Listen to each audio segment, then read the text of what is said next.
за сите оние кои што се уште не им е влезена под кожа возњата на моторот, сакам да знаат дека возењето мотор не е само задоволство, возењето мотор не е само зголемување на адреналинот, туку возењето на мотор представува филозофија на живење.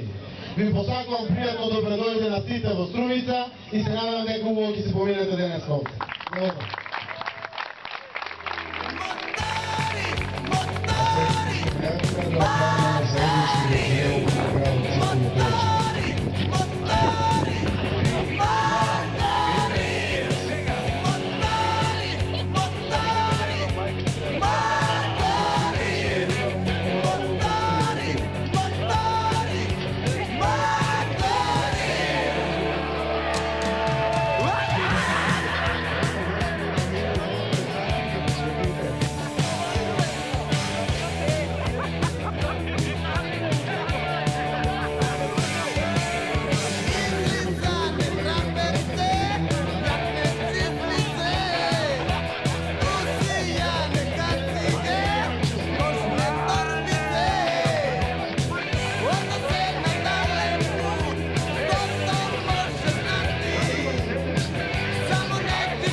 Организираме кръводелски акции, хуманитарни акции на ниво на цяла Македония. Очакуваме гости и от странство, значи от България, от Гърция имаме гости.